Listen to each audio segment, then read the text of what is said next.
en el Salmo capítulo 23. Salmo capítulo 23,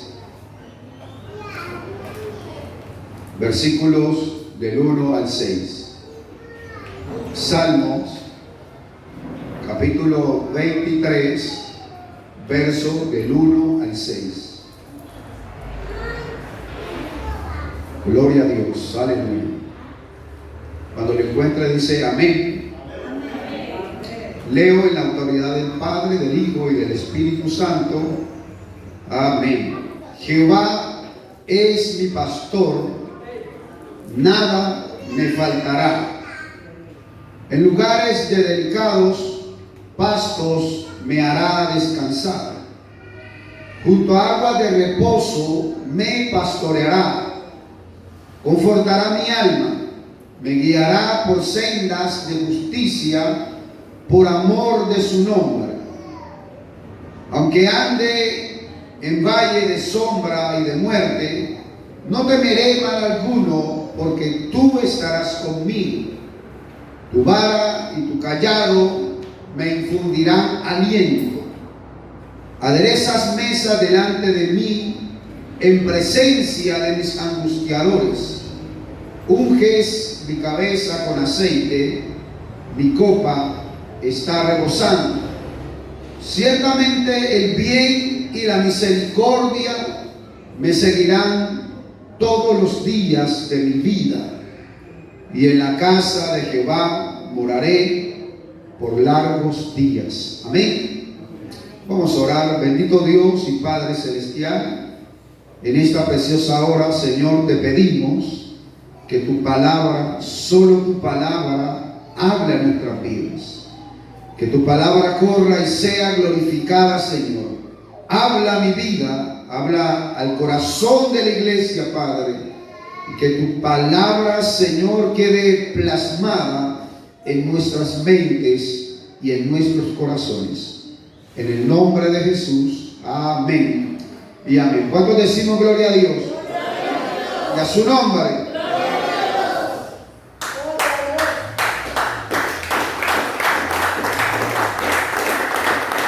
Gloria al Señor.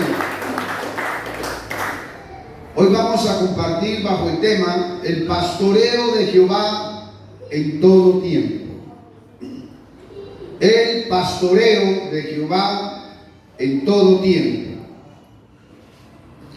En ese capítulo que acabamos de leer, lo precede el capítulo 22, ¿verdad? Y este capítulo 22 es un salmo mesiánico donde presenta, hermanos, las aflicciones, los sufrimientos que iba a pasar el Mesías, el Cristo, el Hijo de Dios. Y de igual manera, hermanos, el salmo que está delante del 23 es el 24 y es un salmo de victoria. Este Salmo 23 queda en medio de un salmo de sufrimiento, de dolor, de angustia, pero el 24 es un salmo de fe, de victoria, en medio de toda la circunstancia que puede atravesar. Nosotros podemos ver en el Salmo 22, 23 y 24, características que el Mesías iba a cumplir, iba a desempeñar en su obra ministerial. Por ejemplo, en el capítulo 22 podemos ver al Mesías sufriente. Usted puede ver allí, hermanos, cuando David por el Espíritu puede mirar, vislumbrar. Dice, y horadarán mis manos y mis pies. Están hablando del sufrimiento con el cual el Mesías iba a padecer para traer redención a la raza humana, ¿verdad? Pero también en el capítulo 23 vemos al Mesías pastor. Y de este salmo vamos a compartir hoy. Y en el capítulo 24 vemos al Mesías victorioso. Amén. El Mesías que sufría, el Mesías que pastorea y el Mesías victorioso. Amén. Aunque Cristo sufrió la muerte y muerte de cruz, hermanos, nosotros podemos dar fe de que Cristo no se quedó en la cruz, ni tampoco en el madero, ni tampoco en la tumba, sino que Cristo resucitó y hoy vive por los siglos de los siglos. Amén, aleluya. Y a su nombre, gloria al Señor.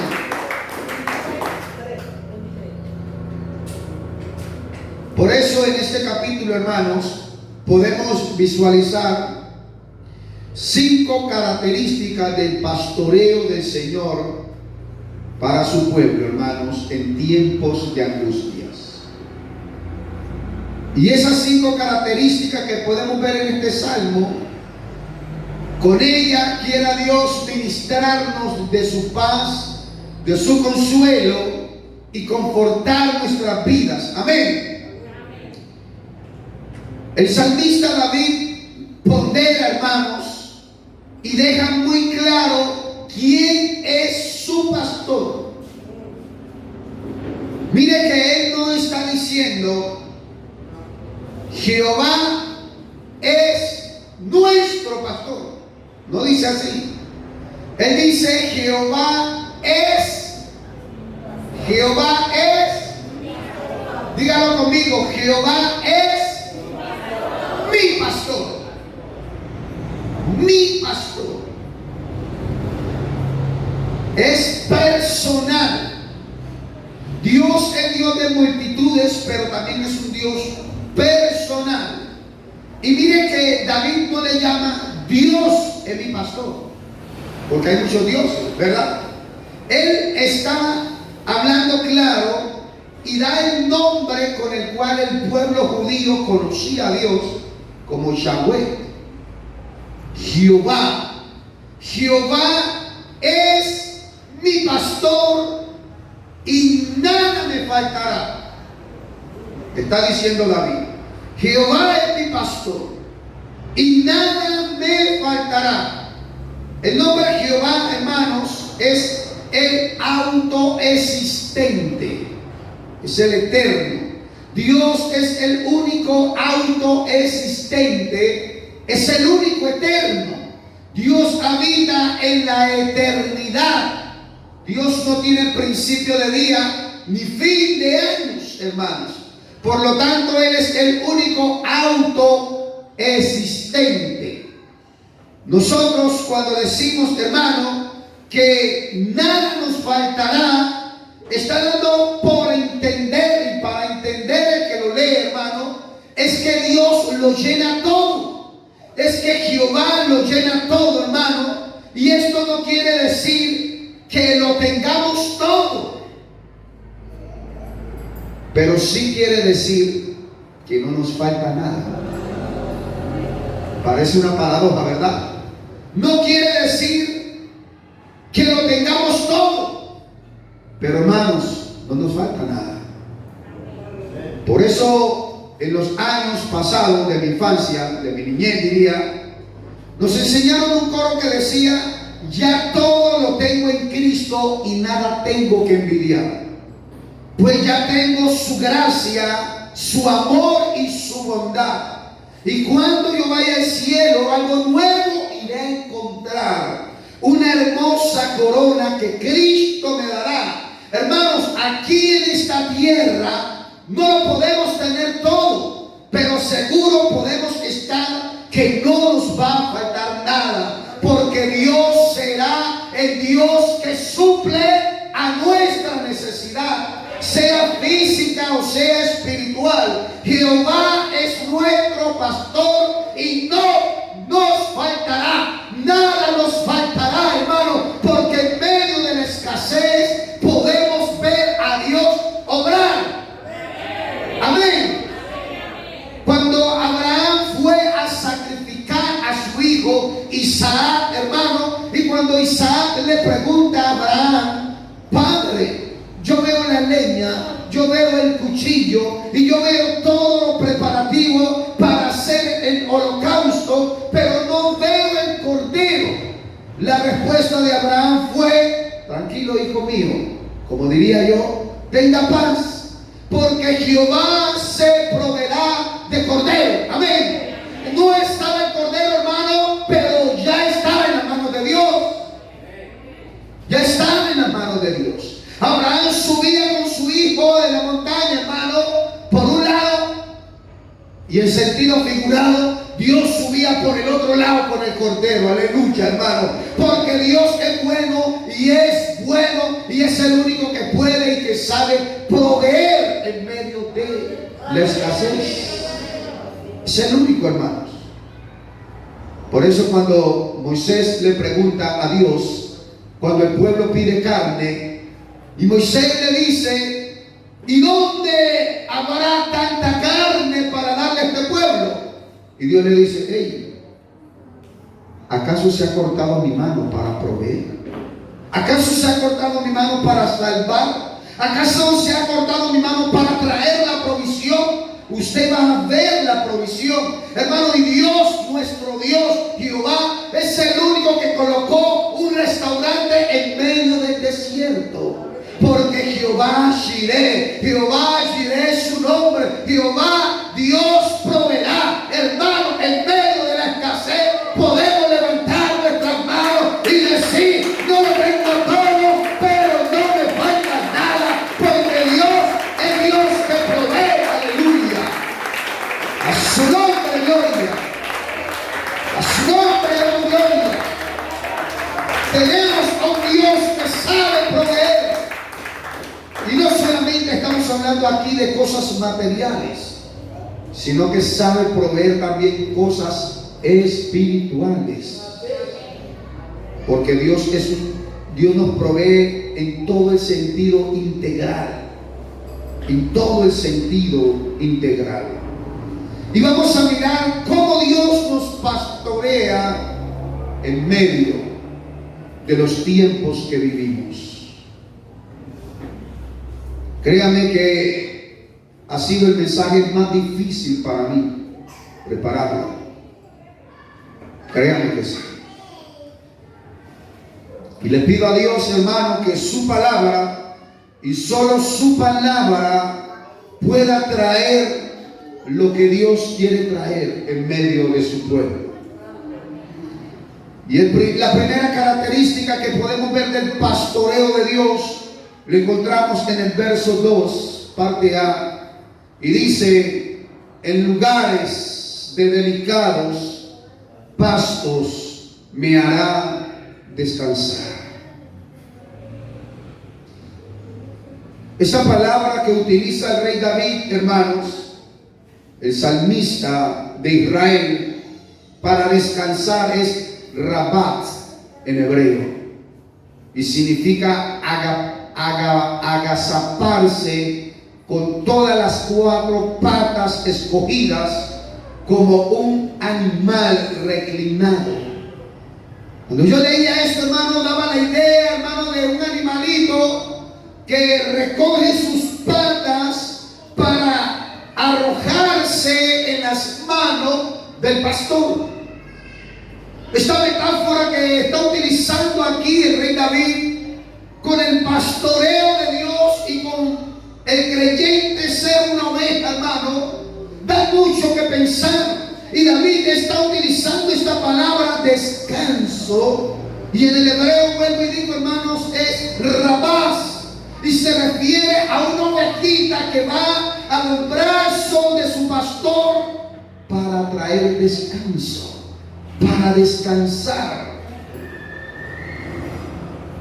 El texto dice: en lugares de delicados pastos me hará descansar. Pero esta palabra también significa dormir, recostar. Y de ahí la idea de un aprisco, hermano, de estar allí pastoreado por el pastor. Y este pasaje, hermano, nos da a comprender que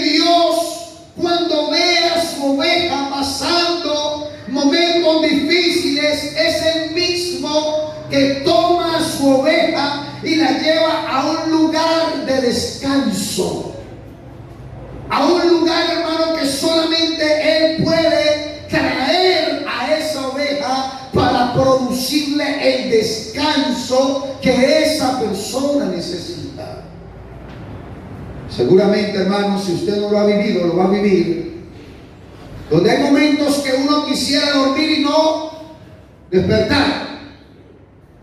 Pero miren que Dios está prometiendo que en medio de la angustia, en medio de los momentos adversos, podemos ir a los brazos de Él, que son brazos delicados, y confiando de que Él nos va a llevar a pastear en pastos verdes, retoñales, hermano. Él nos va a pastorear en medio de la aflicción, en medio de la angustia. Dios, como buen pastor, nos sabe llevar a lugares de delicados pastos, donde podamos descansar. El apóstol Pedro, hermanos, en los tiempos de persecución de la iglesia, donde Nerón arreciaba contra la iglesia del primer siglo, le escribe a la iglesia del primer siglo y le dice, hermano, en 1 de Pedro 5:7 le dice: echando toda vuestra ansiedad sobre Él, porque Él tiene cuidado de vosotros. Está hablando, el contexto de este versículo, hermano, es una iglesia que está viviendo momentos adversos, momentos difíciles, momentos de tribulación, momentos donde el diablo levantó a Nerón, hermano, para arreciar contra la iglesia. Pero Pedro le está diciendo y está tomando parte de Salmo 23, sabiendo: en lugares de delicado pasto me hará descansar. Aleluya. Pedro sabía, hermano, que la iglesia tenía un pastor, que la iglesia tenía a alguien para llevarlo a lugares de delicados pastos. La iglesia no sufre sola. El creyente no sufre solo, hermano. Tenemos un pastor. Pedro le llama el príncipe de los pastores. A veces nos preguntamos: ¿y quién mentorea a los pastores? Porque los pastores sufrimos también. Los pastores lloramos también. Los pastores, hermanos, nos entristecemos también. Y los pastores también tenemos que ir a lugares de delicados, hermanos. ¿Y quién nos va a llevar a esos lugares delicados?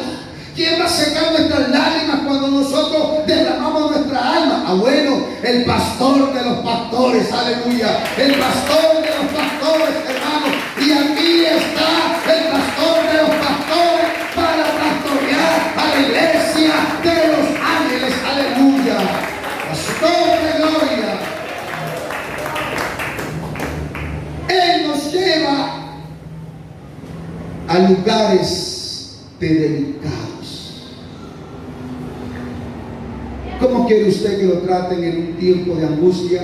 Delicadamente, ¿verdad? Y ese es nuestro Dios, que nos trata con delicadeza. Mire, esa palabra arroja la idea de una ovejita que recoge sus 4 patas y se echa sobre su pastor. Usted y yo tenemos donde llorar. ¿Está escuchando?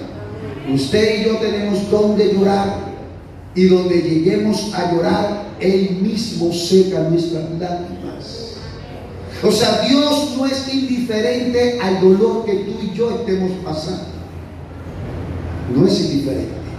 Por el contrario, Él extiende sus manos para que tú y yo vengamos y nos arrojemos sobre Él. Como dice Pedro: echando toda vuestra ansiedad sobre Él, porque Él tiene cuidado de vosotros. Tenemos a alguien que cuida de nosotros. Amén. Tenemos a alguien que podemos ir confiadamente, arrojarlo en sus brazos, porque Él nos va a hacer descansar. Por eso, hermano, y aquí radica la diferencia del hombre que no tiene a Cristo. Porque el hombre que no tiene a Cristo, hermano, cuando le vienen momentos difíciles, ¿sabe qué hace? Se quita la vida, porque no le encuentra sentido a la vida. Pero en Cristo nosotros encontramos un sentido a la vida mayor. Le encontramos un sentido a la vida, hermanos. Porque los momentos difíciles de adversidad son momentos donde podemos ver el pastoreo de Dios. Amén. La segunda característica que encontramos del pastoreo de Dios, lo encontramos en el mismo texto, la parte B. Dice: junto a aguas de reposo me pastoreará. Junto a aguas de reposo me pastoreará. Esa palabra, hermano, reposo, en hebreo es menujá, y significa pacíficamente. También significa consolación, consuelo y descanso, pero también significa paz. Lo que el salmista está diciendo es: junto a aguas de paz me pastoreará. Junto a aguas de paz me pastorearás. No importa, hermano, las aguas turbulentas que hoy estemos atravesando. Dios ha prometido llevarnos a aguas de consuelo para pastorearnos. Junto a aguas de consuelo, junto a aguas de descanso, me vas a pastorear. Y estas aguas allí, hermano, no son aguas estancadas. No son aguas estancadas, porque las aguas estancadas les caen bichos, ¿verdad? Bichos, animalitos, hermano, y esos animalitos van a traer malestar luego en la salud de la oveja. Esta agua de quietud, hermano, está hablando de una agua viva que corre y que es saludable para la oveja. Y solamente esas aguas las tiene Dios. Jesús se acercó al finalizar la fiesta y dijo: si alguno tiene sed, venga a mí y beba. Jesús es el agua de reposo donde nosotros podemos ir a beber para ser pastoreados. No importa, vuelvo y digo, no importa las aguas turbulentas que estemos atravesando, hermano, el buen pastor promete protegernos, sustentarnos y encaminarnos a aguas de reposo. La voz tierna y dulce del Señor dice así: vengan a mí todos los que estamos cansados, cargados, trabajados, que yo os haré descansar. Jesús es nuestro reposo. Jesús es tu reposo. Jesús es el único que puede darnos aguas salutíferas, aguas que pueden sanar nuestro dolor. Yo recuerdo, hermanos, cuando los discípulos iban en medio del lago y se levantó la tormenta en medio, Jesús estaba allí en la barca. Y se paró Jesús de pie allí en la barca, hermano. Se puso allí al pie de la barca y habló al mar turbulento y le dijo: calla y enmudece. Dice el texto que se hizo grande bonanza. El único que puede llevarnos a aguas de bonanza Dios es Cristo. No importa, hermano, que hoy estemos atravesando por oleajes de la vida, pero hermanos, tranquilo. Si el capitán va allí en la barca, espérate que él se va a colocar en pie y va a ordenar para que haya una total calma, hermanos. Porque él ha prometido pastorearnos junto a aguas de reposo. Aguas de reposo. Aguas de quietud. No importa la tribulación que estés viviendo hoy, Él está aquí para decirte: bebe agua de descanso que en esta mañana quiero darte. Jesús se paró al finalizar la fiesta y dijo: si alguno tiene sed, venga a mí y beba, hermano. Si hay alguien que está tomando aguas turbulentas, Él hoy te dice: ven a mí, que yo quiero darte agua de paz, agua de tranquilidad, agua de descanso, agua de consuelo para tu vida. Solo en Cristo podemos hallar esa agua, hermanos. Y la tercera característica que podemos mirar en este capítulo 23 de Salmo, hermanos, es el pastoreo que Dios hace. Lo vemos en el verso 3. Y dice: confortará mi alma. Me guiará por senda de justicia por amor de su nombre.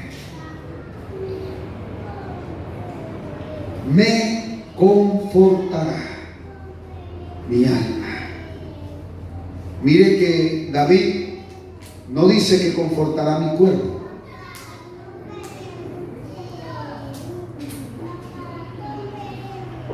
Dice: confortará mi alma. ¿Por qué él habla del alma? Porque el alma es el asiento de las emociones. Porque es el alma quien se afecta cuando estamos viviendo momentos de angustia.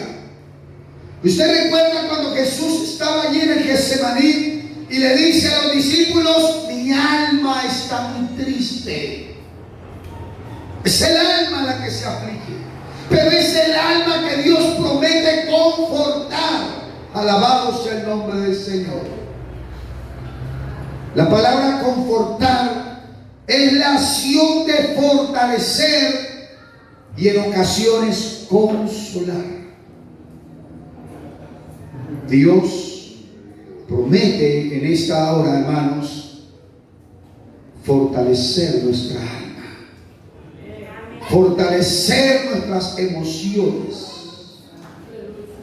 fortalecer, hermano, nuestra alma, pero también consolarla.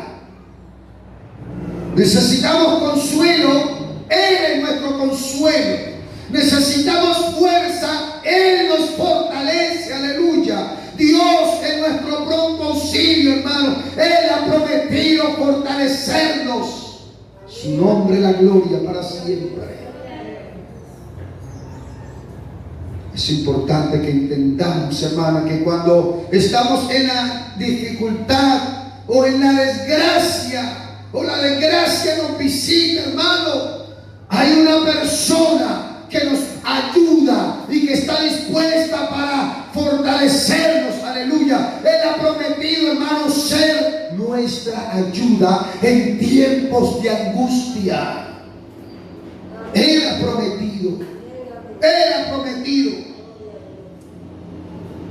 hacernos fuerte en medio de las adversidades, en medio de los riesgos, en medio de las dificultades de la vida.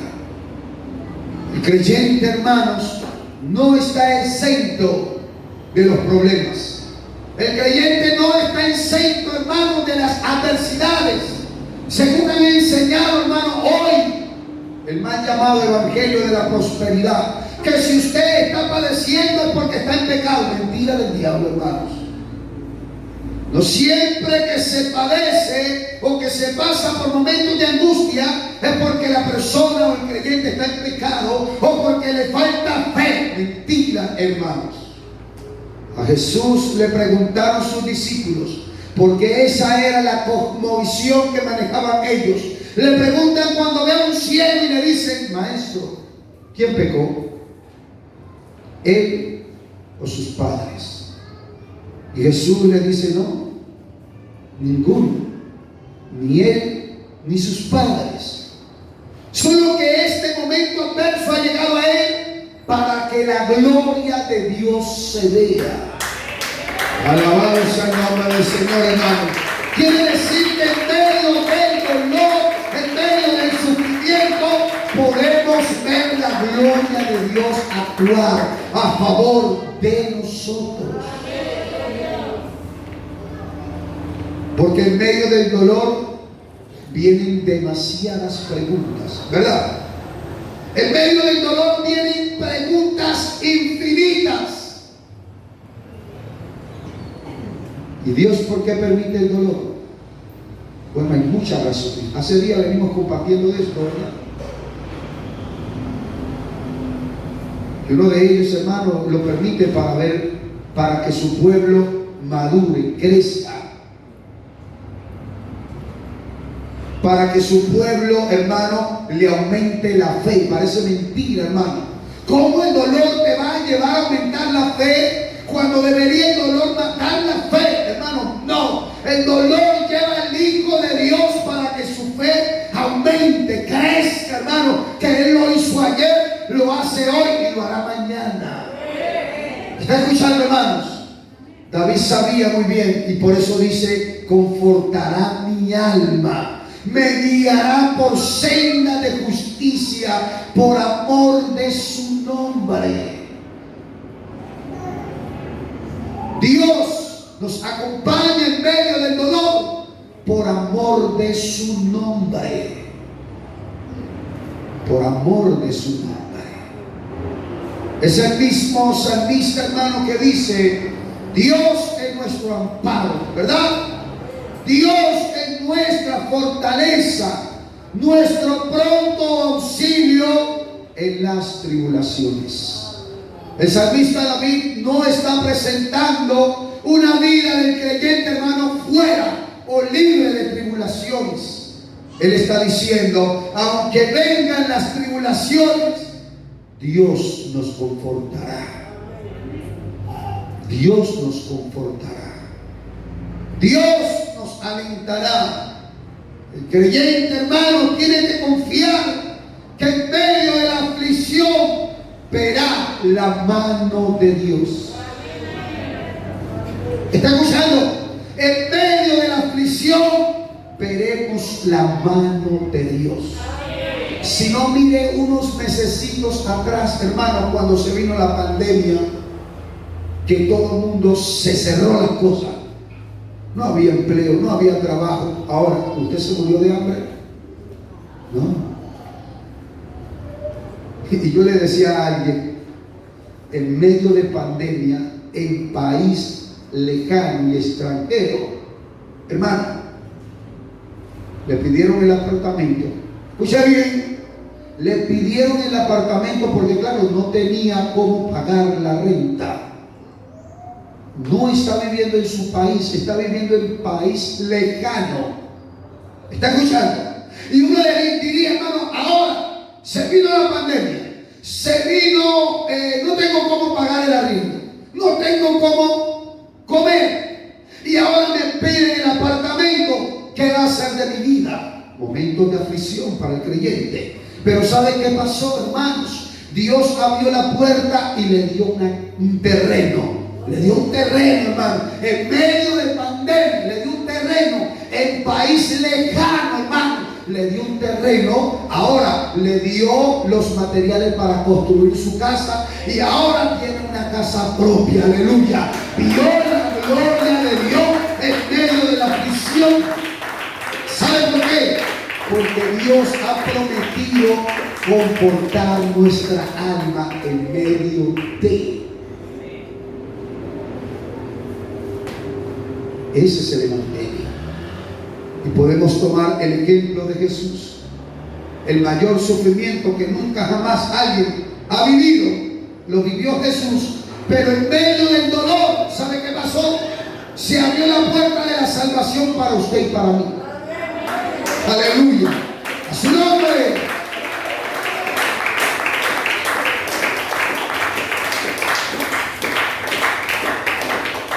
Tenemos que aprender a ver el dolor, hermano, como Dios lo ve.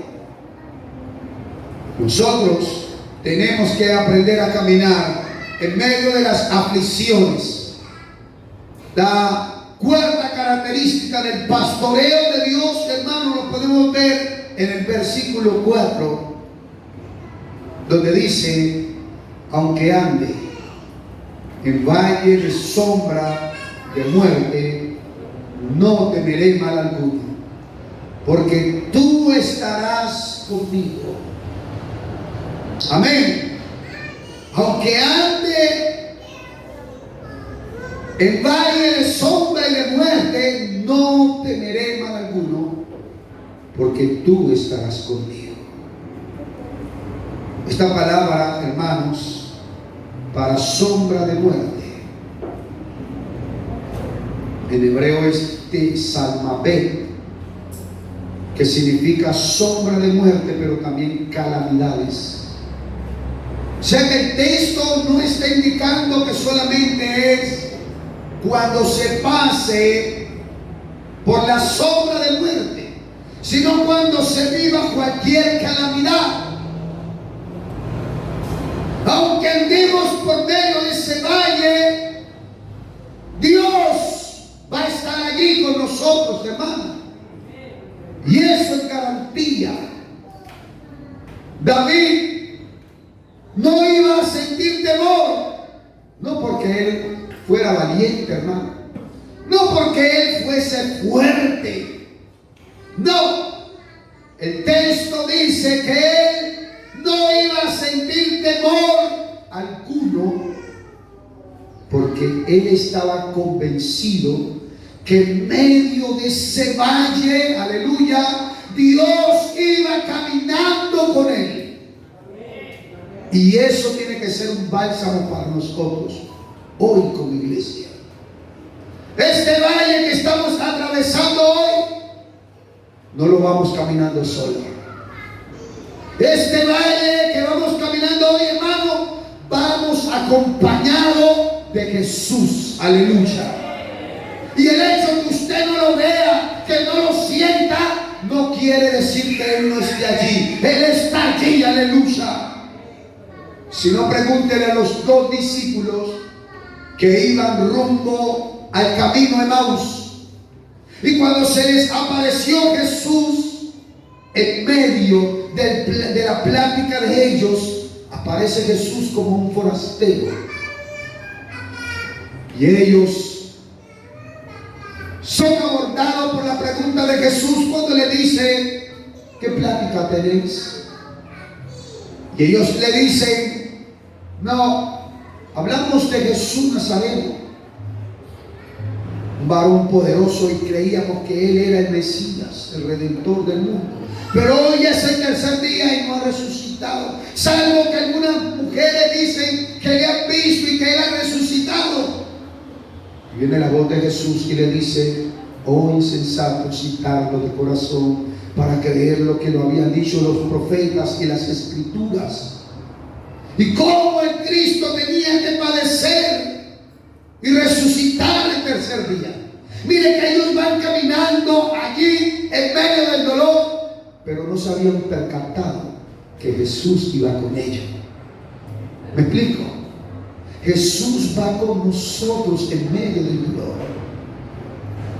Quiera Dios que hoy lo que le pasó a estos hombres que pudieron vislumbrar la gloria del Señor en Jesús, y dijeron que cuando partió el pan pudieron ver que era Jesús el resucitado.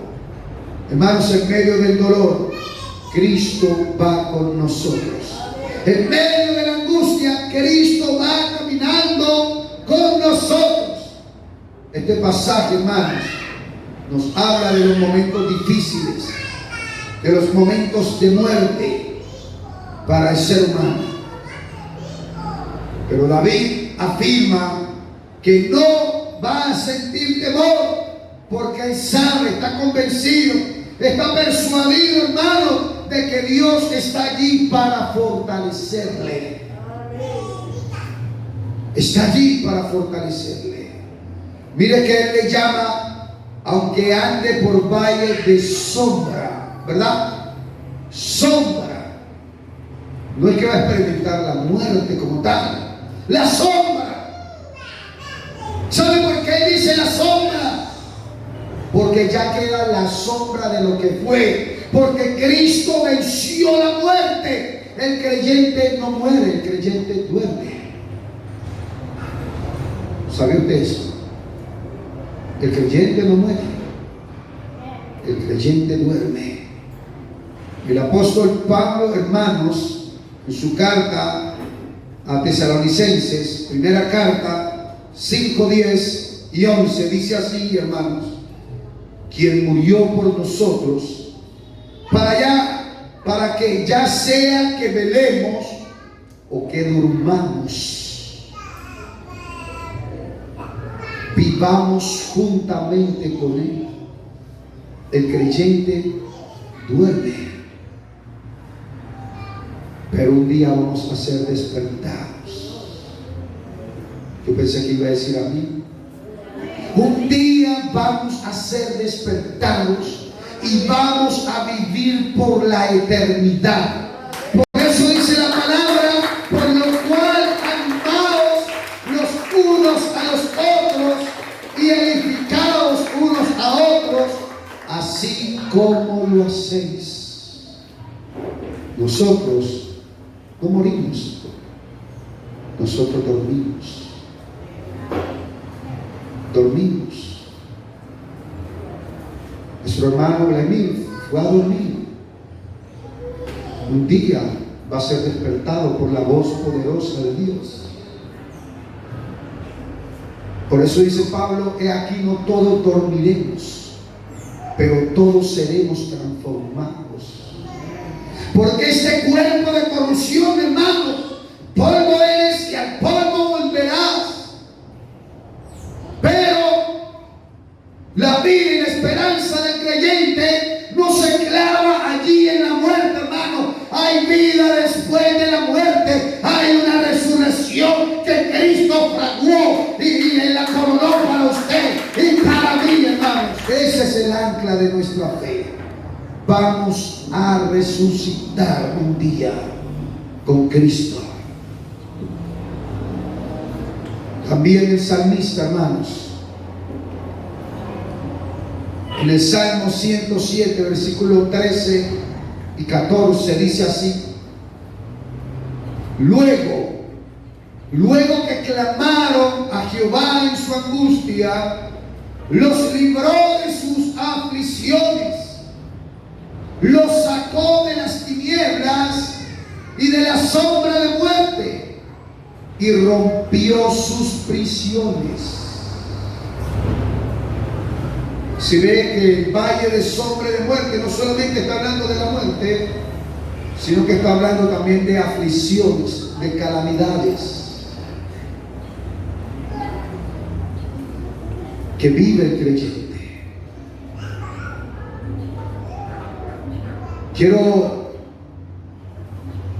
decir unas palabras que le escuché al pastor Leopoldo, hermanos. Parecieron unas palabras muy sabias. Y dice: sea lo que sea que traiga el mañana, para un creyente traerá siempre a Jesús.